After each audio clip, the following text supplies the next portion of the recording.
Hola, una semana más de ingresar a los hogares de ustedes, porque ustedes nos lo permiten, para compartir un tema más del análisis de la realidad nacional. Hoy hemos querido aprovechar la coyuntura nacional, el dolor y el duelo que nos embarga a todo el país y preparar un programa y conversar con ustedes y con un grupo de invitados, de invitadas, sobre más que hablar de la emergencia por la cual estamos todavía pasando, es empezar a ver el mediano y largo plazo. Hoy queremos conversar sobre la recuperación, no solamente de Upala, sino de toda la zona norte después de los acontecimientos del fin de semana pasados. Aprovechamos para mandar un abrazo a todas las personas que están en estos momentos todavía sufriendo los efectos del huracán, y un abrazo también solidario a todas las personas que se han involucrado en la atención de la emergencia. Hoy, para conversar sobre este importante tema, hemos invitado a 3 personas.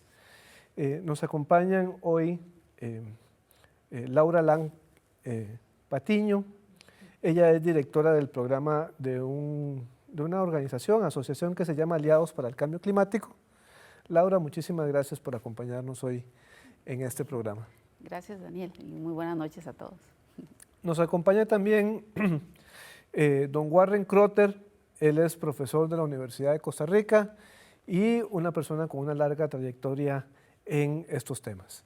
Don Warren, muchas gracias. Bueno, muchas gracias por la invitación. Y finalmente nos acompaña y estará conversando también con todos y todas ustedes el señor Daniel García González. Él es director ejecutivo de la Fundación DEMUCA, Fundación para el Desarrollo Municipal en Centroamérica y el Caribe, y tiene una enorme trayectoria en la cooperación española, tanto aquí en Centroamérica como en España. Don Daniel, muchísimas gracias por aceptar la invitación a conversar sobre este tema. Muchas gracias a ti, a la universidad y a la televisión, Canal 15. Es muy grato para mí estar aquí. Gracias. Bien, quisiera empezar esta conversación con ustedes diciendo lo siguiente. A mí me parece que cuando uno observa los efectos de ese tipo de fenómenos de tipo climatológico en cualquier población, lo primero que yo tiendo a pensar es que el huracán no actúa solo. Hay una serie de condiciones sociales, ambientales, económicas en determinadas geografías que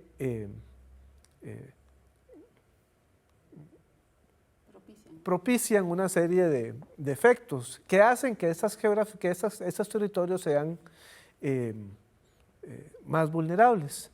Entonces, quisiera, antes de que vayamos a ver una cápsula que hemos preparado, que quizás Laura nos pudiera comentar cuáles son, digamos, esas condiciones que hacen que determinados territorios sean más vulnerables frente a estos fenómenos. Bueno, algo cultural, ¿verdad? Y justo que conversábamos antes del programa, es que cuando suceden estas catástrofes, todo mundo o muchas personas piensan que es un castigo de Dios, ¿verdad? Pero cuando nos vamos a la ciencia y a las cuestiones físicas, está comprobado que, por ejemplo, cuando el mar aumenta la temperatura, como está sucediendo ahorita con todo el fenómeno del cambio climático, entonces la tierra, que es un organismo vivo, y el mar, que es enorme, necesita generar esos huracanes para extraer calor. Entonces no es casualidad, desde que la tierra se empezó a calentar, que ya llevamos 1 grado más promedio. O sea, es como, si comparamos con el cuerpo humano, es como que todos nos sentimos bien en 37 grados. Entonces también la tierra tiene su temperatura y es como que ahorita ya la tierra está en 38, ¿verdad? Algo así. Entonces se siente ya un poquito enferma, y los huracanes son los medios para extraer ese calor y han aumentado drásticamente en los últimos años. Entonces ese es un factor, y con el tema de la vulnerabilidad, eso tiene que ver con muchísimos factores, o sea, no solo la posición geográfica del país, sino la situación socioeconómica. Por ejemplo, no es lo mismo un huracán en Japón que un huracán en Haití o en Costa Rica, ¿verdad? O sea, entre más pobre es un país, es más vulnerable porque tiene menos herramientas para responder. Bueno, y en ese contexto nosotros hemos preparado una cápsula que contextualiza esto que Laura nos acaba de presentar y la vamos a ver a continuación y regresamos en unos breves instantes.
Conversación hoy para conversar con ustedes sobre la recuperación de un espacio geográfico después de los efectos de un evento climático como el que acabamos de experimentar. Don Warren, dice un informe de Naciones Unidas que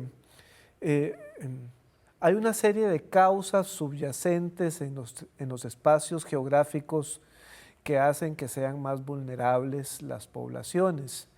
Uno de esas causas subyacentes, para el caso de la zona en la que estamos hablando, la zona norte del país, uno de los datos que nos dice es que el 73% del territorio de esa región en menos de 10 años fue transformado de bosque algún tipo de potrero, de pastizal o de zona para cultivos extensivos. Esa es una de las causas. ¿Qué otras características podemos encontrar en la zona norte que hacen que esa región sea muy vulnerable a este o a otro tipo de eventos climáticos? Sí, tenemos la cuestión climática y Laura es mucho más experta en ese aspecto de las amenazas.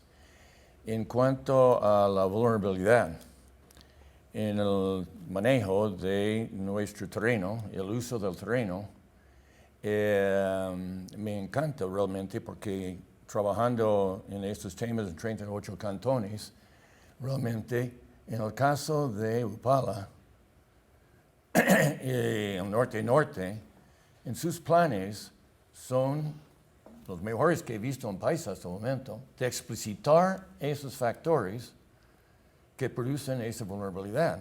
Están en papel. O sea, prácticamente la receta de defensa está allá.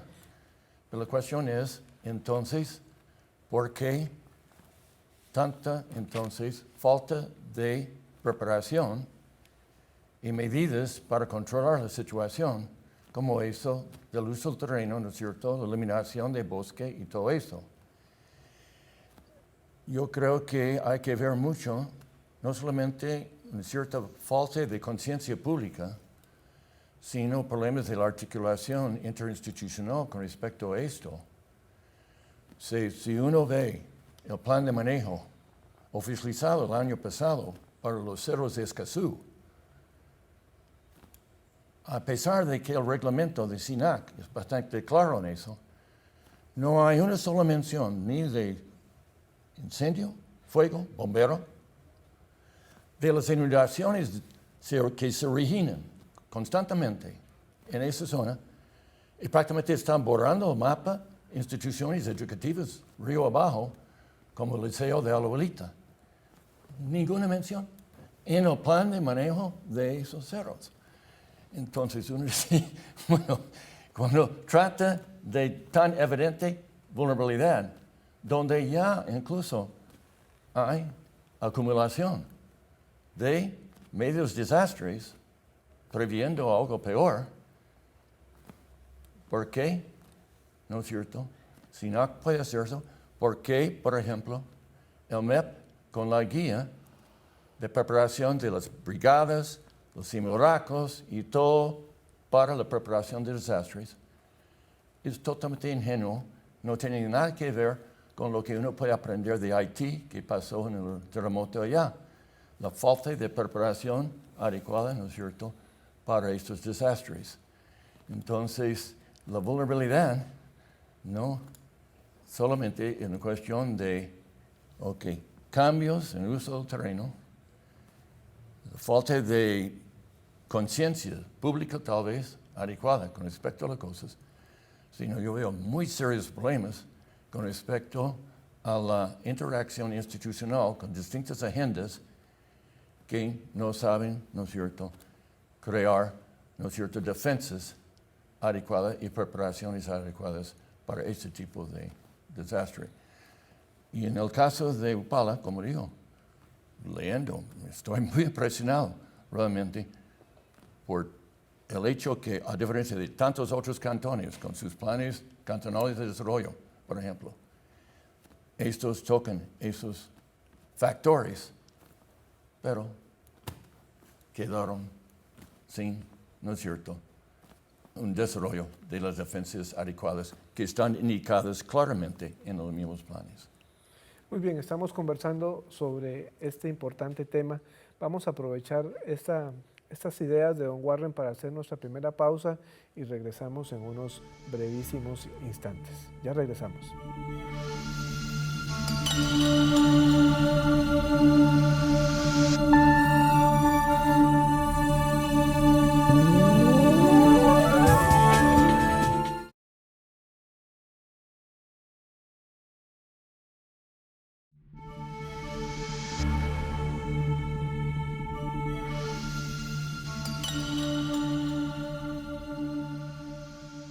Regresamos con todos y todas ustedes a seguir conversando sobre este tema. Don Daniel, hace unos instantes, tanto Laura como don Warren nos decían que esta vulnerabilidad de los espacios geográficos como la región Huetar Norte, de la que nos estamos refiriendo hoy, está dado por la posibilidad de que ocurra un evento climático de alta intensidad o lluvias intensas, puede ser un huracán o lluvias intensas, una tormenta. Esa posibilidad hace vulnerable a una comunidad, a una región, y se suma a eso elementos como los que ellos han mencionado, elementos de tipo social, de tipo ambiental, de tipo económico. En uno de los informes leía que son zonas dentro del espacio nacional que tienen los retrasos más grandes en materia de pobreza, incluso que el 70% de las casas de la región, el 70% tienen condiciones en mal estado. ¿Qué tanto influye este tipo de condiciones sociales a la hora digamos, de que ocurra un evento? Bien, en primer lugar, antes de hacer la reflexión, quisiera expresar una sentida solidaridad con la zona norte-norte y en general con todo el país afectado por este fenómeno, especialmente la zona norte-norte y Guanacaste, que fueron y han sido territorios de atención privilegiada por parte de MUC y la Cooperación Española, y donde, pues bueno, de alguna manera hemos sido acompañantes de procesos de cambio que quizás no han llegado hasta donde tenían que llegar para evitar o por paliar, por lo menos, o amortiguar los daños que causa un fenómeno como este. Creo que tanto Laura como don Warren han expresado claramente las raíces del problema, es decir, contextualizando lo que es un fenómeno natural que evoluciona a partir de causas atmosféricas y demás, pero que cuando llega a un territorio es una construcción social y política. Por tanto, el impacto que hace en el territorio lo convierte en un fenómeno socionatural o sociopolítico.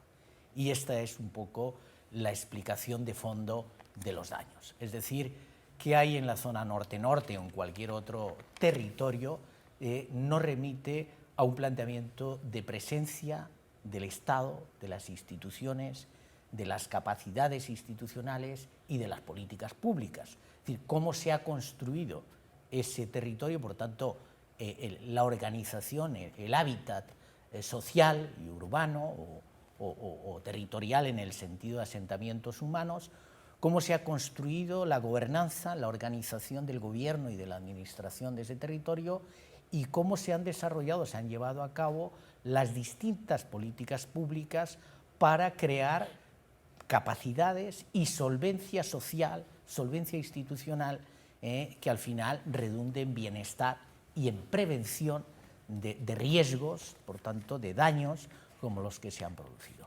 Y este es el problema. Y lo primero que uno ve en la zona norte-norte o en los territorios periféricos más afectados es una ausencia o una fragilidad o insuficiencia de políticas públicas, de densidad de capacidades y de medios a disposición, que tienen que ver con el recorrido histórico de cómo se ha construido, se han construido esos territorios y cómo ha estado la presencia del Estado. No hablemos ahora de descentralización o de la socorrida descentralización, que debiera haber sido empoderamiento y capacidades efectivas, y un cambio también de cultura, ¿no?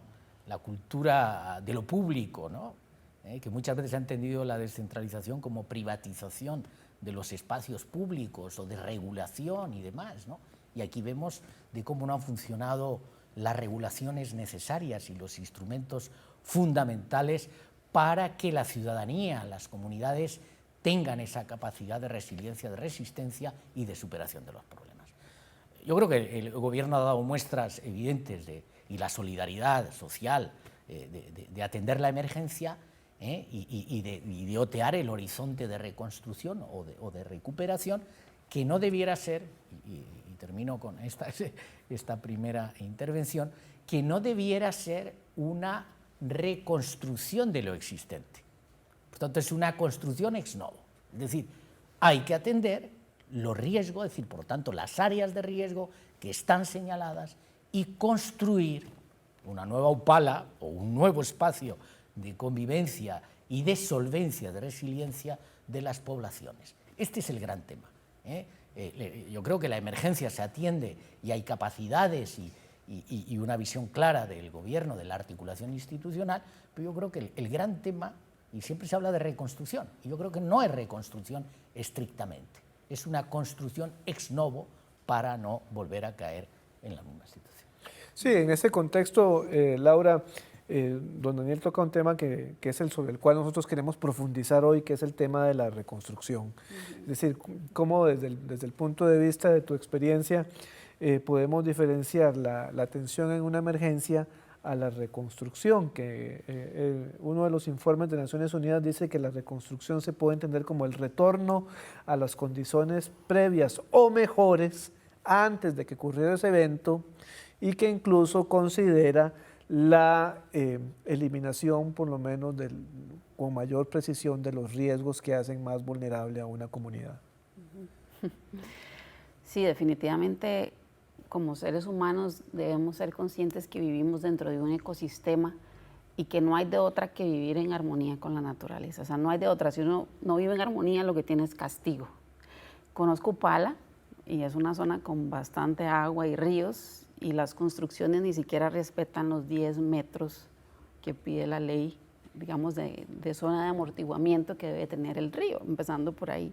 Y les quería compartir una información de un rótulo que está en las cataratas del Iguazú, en Brasil. Las personas que tal vez no tienen idea y conceptualizan la cantidad de agua que tienen esas cataratas, ahora en YouTube todos podemos ver cómo funciona el mundo, y es impresionante y vale la pena verlo.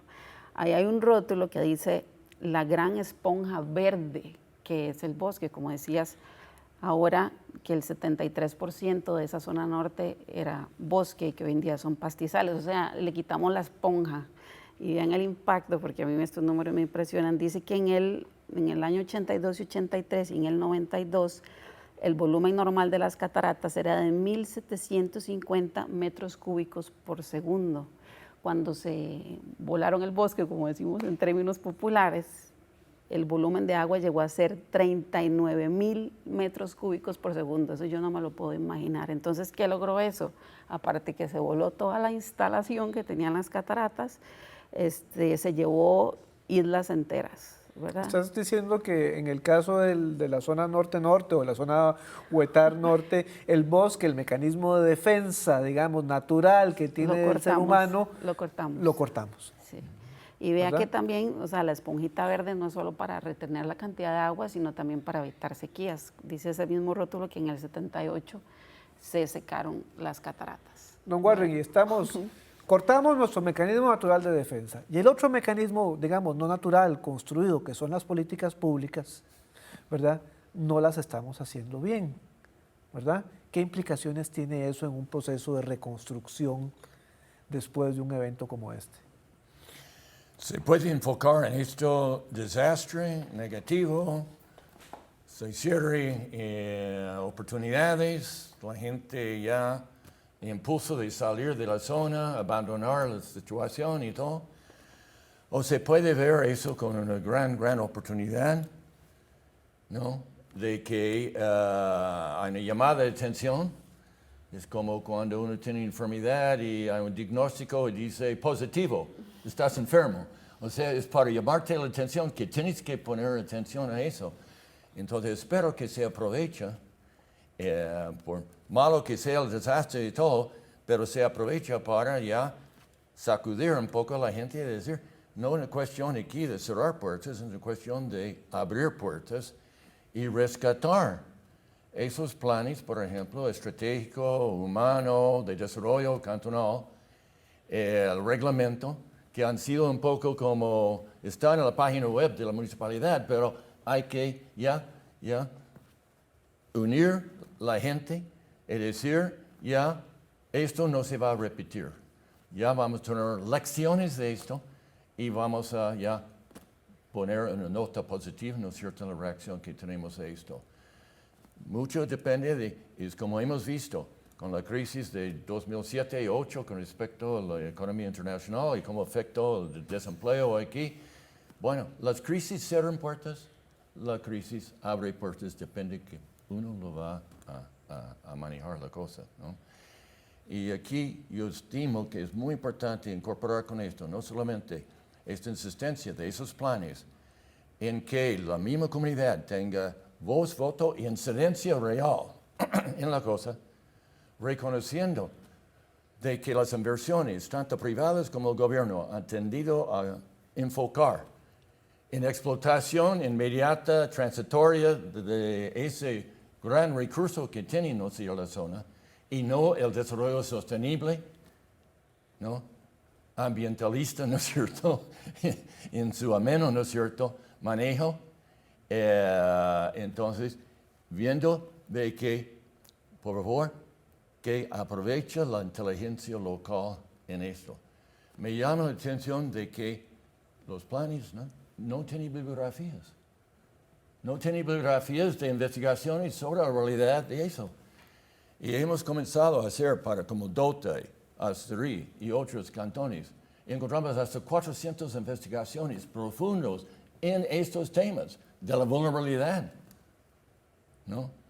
En detalle. ¿Y cómo responder a eso?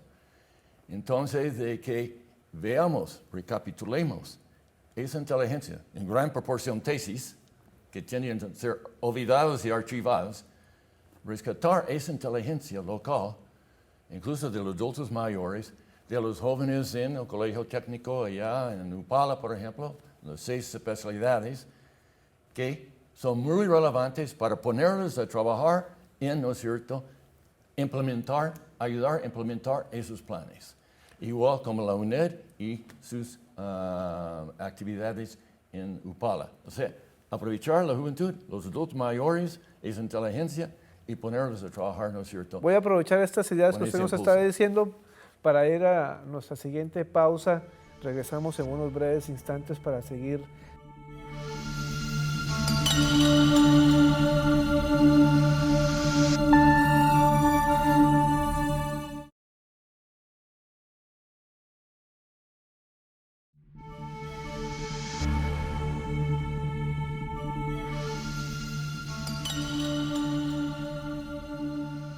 Volvemos con todos y todas ustedes a seguir conversando sobre este interesante tema. Don Daniel, hace unos pocos instantes, recapitulando, tenemos altas posibilidades en una región y en un país de que ese tipo de fenómenos sigan ocurriendo. Tenemos una región geográfica del país con bajas condiciones sociales, con condiciones ambientales degradadas, con actividades económicas que disminuyen la capacidad del suelo para que soporte la cantidad de lluvia que ha caído, y además tenemos poca atención a las políticas públicas.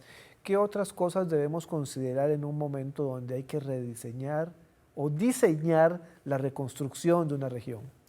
Yo en primer lugar diría que lo que hay que ser y hacer es un planteamiento realista. Es decir, a veces pensamos que tras estos fenómenos y su impacto hay una oportunidad, como bien señalé, de hacer las cosas mejor y de plantearse las cosas de otra manera, ¿no?, con un sentido distinto de lo público. Y sin duda alguna esto se va a producir o se está produciendo. Pero yo digo que hay que ser realistas porque es verdad que no se aplicaron y se pusieron los planes y los instrumentos para hacer una mejor gestión y hacer una gestión preventiva. ¿Por qué? Porque la realidad social en el país, en el norte, en el mundo en general, refleja un cúmulo de intereses y un conjunto de intereses contradictorios, no convergentes necesariamente, ¿no? Es decir, vemos el desastre y vemos el capitalismo del shock, que decía Naomi Klein, ¿no? Por tanto, la oportunidad de hacer negocios o de hacer una recuperación que efectivamente produce una serie de actividades económicas que redundan en X beneficios, además de producir pues eso, la rehabilitación del territorio o de los centros de asentamiento, lo que sea. Y aquí, bueno, uno puede pensar que efectivamente ahora se van a hacer las cosas mejor y se van a llegar a acuerdos para hacer una Upala y un territorio norte-norte que piense más en las personas, en sus derechos, en la calidad de vida, en el bienestar y en la resiliencia ante fenómenos que, como bien dice, se pueden seguir produciendo, ¿no? Y yo digo, sí, hay que intentarlo, pero hay que intentarlo dentro de ese reconocimiento de los factores que van a incidir para que las cosas no lleguen tan fácilmente, por lo menos, a esos escenarios que quisiéramos que llegaran, ¿no? Que son los acuerdos para que tengamos hábitats y espacios de convivencia y de gestión de lo público, del interés público, de lo común público, que no es lo común corporativo y menos lo privativo, lo privado y demás. Ese interés público que tiene que basarse en que las personas y los derechos, las garantías, la calidad de vida están por encima de los intereses particulares o particularizados, etcétera, es la clave y, sin embargo, no es fácil llegar a ello.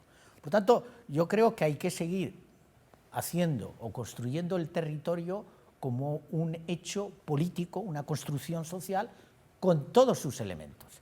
Y ahí, de nuevo, es un llamado, es decir, yo hablaba estos días con algún compañero que trabajó densamente en la elaboración de estos planes y me recordaba un tema que a mí me parece crucial. Aquí hay, alrededor de esto, como en tantas otras cosas de la vida, hay tres verdades, pero en este caso es obvia, como hemos llamado. La verdad de la naturaleza, es decir, los procesos de la naturaleza que están ahí, y tal, ¿no? Tanto el fenómeno mismo del huracán como el hecho de que los bosques ya no están, los ríos están ahí y la situación de las humedades. Luego, la verdad técnica, que son los planes y las estructuras que se han presentado para atender esos riesgos. Pero luego está la verdad política, la verdad de los intereses. ¿Qué es lo que priva al final? Para que esa verdad de la naturaleza con la verdad técnica encuentre su acoplamiento en beneficio de ese proyecto de lo público. ¿Qué ocurre con la verdad política? Que es la verdad de los intereses, de las particularidades que finalmente hacen más complejo el avanzar hacia esos escenarios a los que estamos hablando. Laura, y en este diálogo de verdades entre la verdad de la naturaleza y la verdad de la política, ¿qué argumentos le podemos dar a los políticos, a las políticas, para que volvamos nuestra mirada al bosque, a la biodiversidad, el valor que tiene eso en la reconstrucción de esta región para no volver a repetir, digamos, lo que acabamos de decir sobre la esponja que absorbía eso y que ya no la tenemos? Una opinión muy personal es que cuando uno ha hecho las cosas mal, uno tiene que vivir un duelo. Si uno no vive un duelo, no aprende y no hay un nuevo nacimiento porque simplemente no hay aceptación. Como humanidad o como Costa Rica tenemos que vivir un duelo de que hicimos las cosas mal, de que nos separamos de los ecosistemas y no hay cómo no recibir castigo, ese es el punto. O sea, no es que uno puede obviar la verdad de la naturaleza y esquivarla y quedarnos con la verdad pública y la técnica. O sea, la verdad de la naturaleza es absolutamente superior y no sé cuántas mil veces que las otras verdades. Entonces, es aceptar primero un duelo de que hicimos las cosas mal como humanidad, al sentirnos separados de los ecosistemas, y ahora, a partir de aceptar que hicimos las cosas mal, ver cómo nos reinventamos y podernos proteger, porque realmente creo que no hay otro camino.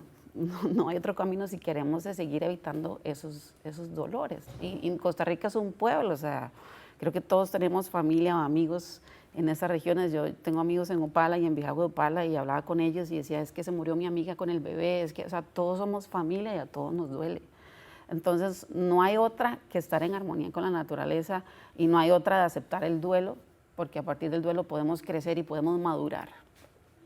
Don Warren, y en este diálogo de verdades, el diálogo técnico tiene que ser muy importante en el diseño de la reconstrucción, ¿verdad? ¿Qué tipo de argumentos podemos conversar con el diálogo político para que logremos articular, pues, ojalá el diseño que todos quisiéramos y que todas quisiéramos, pero por lo menos el diseño posible, ¿verdad?, de una región que no repita los errores que hemos estado cometiendo? Eso de no repetir los errores es tan fundamental y es importante de que revisemos bien los últimos años similares situaciones donde ya las instituciones con sus agendas, con sus intereses, compiten para el terreno. El ministro de Bienestar Social, hace algunos años, llamó la atención de que las Naciones Unidas, en el índice de desarrollo humano, había calificado, ¿no?, los cantones, y número 81, el último lugar, Alajuelita. Por favor, Alajuelita. Vayan todos.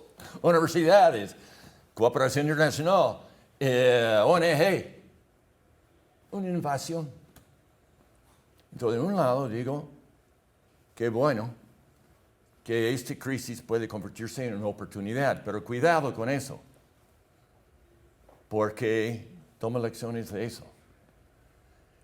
Yo hice rápidamente, bueno, vimos que el indicador de los indicadores del índice de desarrollo humano, donde Alajuelita fue peor lugar, entonces su razón de ser último lugar de todos los cantones era la asistencia de adolescencias escolar. De 13,000, menos de 4,000 asistiendo clases. Entonces, el énfasis tenía que ser el adolescente en Alajuelita. Y dentro de 6 meses estaba haciendo lista de 40 iniciativas de universidad, ONG, cooperación, UNICEF, todo.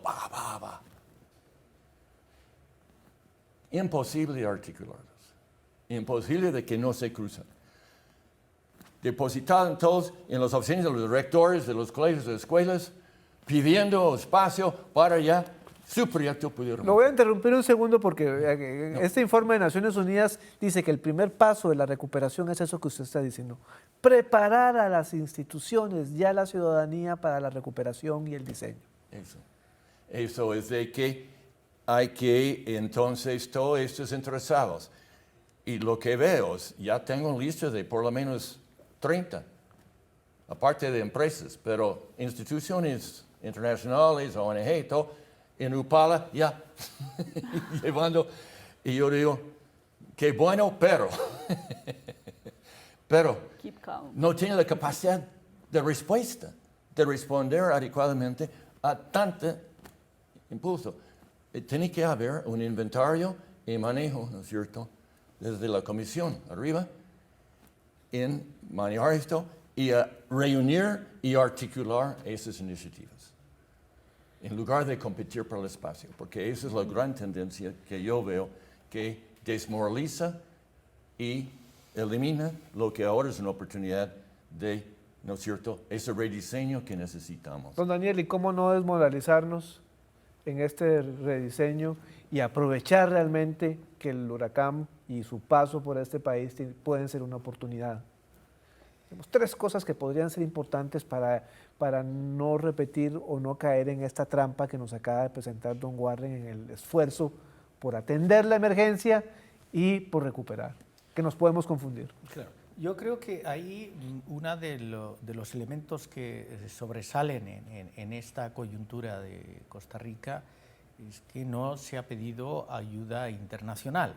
La ayuda internacional en casos de desastres en otros países o regiones ha creado lo que don Warren señalaba, ¿no? Es decir, esa llegada masiva y desarticulada de propuestas, de iniciativas que no permiten y no dejan casi, diría yo, no voy a poner el caso de Haití, que por las circunstancias especiales que tiene este país, pero que no dejan que el país y sus actores fundamentales, su gobierno, la sociedad, se posicionen frente al problema, frente a los problemas y sus desafíos, y enfrenten la reconstrucción primero como una iniciativa nacional, con los medios y capacidades nacionales, y que a partir de ahí sí definan cuál es el tipo de ayuda internacional que puede solicitarse o que debe ser bienvenida.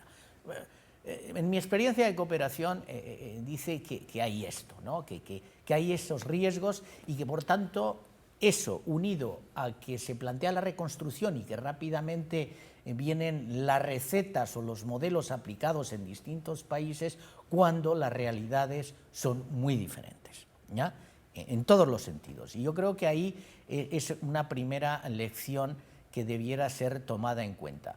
Y la segunda es que hay una cultura de lo territorial que no está redefinida. Aquí se habló aquí y en otros países de descentralización y de fortalecer los gobiernos locales, pero no se ha entendido que eso supone un cambio en la cultura política de organización y gestión del Estado y de lo público. Es decir, por ejemplo... Parte de esta gestión, don Daniel, perdone que le sí, interrumpa claro. un minuto, parte de la gestión de este programa es ir a nuestra siguiente pausa, claro. pero le prometo que en cuanto volvamos retomamos su idea. Ya volvemos.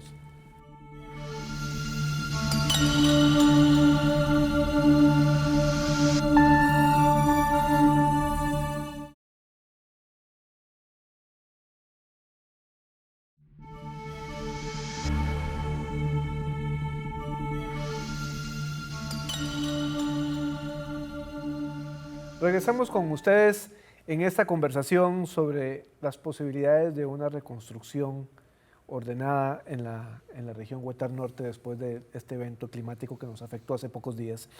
Don Daniel, usted hace pocos instantes nos estaba explicando, digamos, algunos lineamientos para ordenar este rediseño. Hablamos de preparar a las instituciones y a la ciudadanía. Naciones Unidas recomienda como en un segundo lugar, ya una vez que hemos preparado las instituciones para que no se crucen, no compitan, no se majen la sotana, dirían algunos, el segundo paso es diseñar las políticas y los mecanismos y los instrumentos de acción en el rediseño. Sí. Lo primero, yo diría que, enlazando con la idea que traía en la intervención anterior, es dejar claro que el empoderamiento de los territorios es fundamental. Aquí se ha recurrido, y me parece muy bien, a todas las capacidades territoriales, los comités municipales de emergencia, etcétera, pero se hace sobre una realidad no solamente socioeconómica y demás, como se ha señalado, sino una realidad institucional o de institucionalidad precaria, ¿ya? Entonces, esto es lo que hay que dejar claro. Aquí se ha hablado de fortalecer las capacidades territoriales, sobre todo en las áreas periféricas que más desafíos de este calibre tienen, y, sin embargo, no se está produciendo. La famosa reforma del 170 en Costa Rica, que pretende trasladar recursos ordenadamente, por supuesto, a los territorios y que está bloqueado, ¿ya? Entonces, tiene que haber medidas políticas complementarias, empoderamiento por parte de los actores territoriales y una actuación subsidiaria y complementaria del Estado, del Gobierno central. La coordinación institucional e interinstitucional es fundamental, pero sobre la base del empoderamiento de los territorios.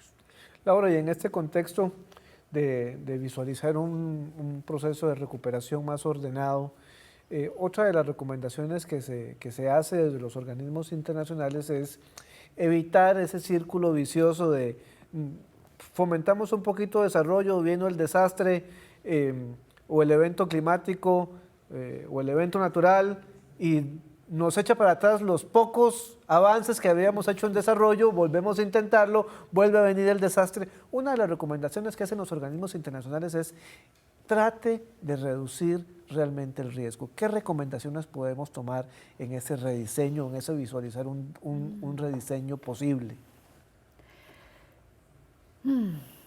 Bueno, en primer lugar, creo que es simplemente el sentido común, ¿verdad? O sea, no hay una receta, como estábamos conversando ahora, de que si en Haití se hizo tal cosa, pues en Costa Rica ahora puede hacer tal otra. O sea, realmente, como decía don Warren ahora, aprovechar mucho la sabiduría del pueblo, ¿verdad?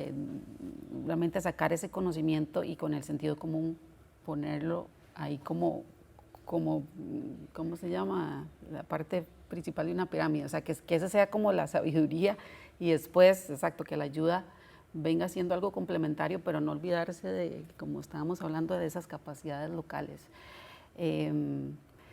Siento que sí, que no podemos salirnos simplemente del sentido común. No se puede construir una casita a la vereda del río, por ejemplo, ¿verdad? No se pueden llenar las alcantarillas de basura porque entre más agua, entonces sale la basura y muchas veces estas calamidades con las cabezas de agua, muchas veces no es por el agua, sino por toda la basura que va arrastrando el río y eso es lo que realmente colapsa, ¿verdad? Entonces, son cosas tan simples como esas y llamo la atención aquí a quien esté en la política, digamos por ejemplo la ley GIR, ¿verdad? Que ya está aprobada a nivel de asamblea y todo, pero a nivel de implementación estamos lerdísimos, ¿verdad? Entonces son cosas que como país nos falta realmente poner manos a la obra en lo básico, ¿verdad? Ya lo demás vendrá por añadidura, pero solucionemos lo básico. Don Warren, en esta visualización hay una cosa muy interesante que señaló Laura, que es, bueno, recuperemos el sentido común, ¿verdad? No construyamos en lugares donde hay riesgo, no repitamos los errores del pasado, no nos crucemos o nos intercrucemos institucionalmente, pero hay una parte técnica del diseño de la política pública que sí tiene que ser más orientado. Ciertas instituciones que sean las rectoras, ¿verdad?, del rediseño, de la reconstrucción, del evitar los errores del pasado. ¿Cuáles instituciones podrían ser las que deberían de poner más atención en este proceso de recuperación? Wow, eso es una pregunta delicada. Anteayer llegué de Bolivia, estuve ya 2 semanas. Y al altiplano no hay agua. 2,5 millones de personas, no hay agua. No hay perspectiva de agua, no saben qué hacer. Ya llego aquí, Upala, todo lo contrario. Negocio de exportación de agua. Ok. La idea es que la comunidad adquiera una competencia de manejar riesgos. Entendamos riesgos, hay cosas que no controlamos. Por tanto que rezamos, por tanto que queremos, ¿no? La naturaleza tiene sus tendencias.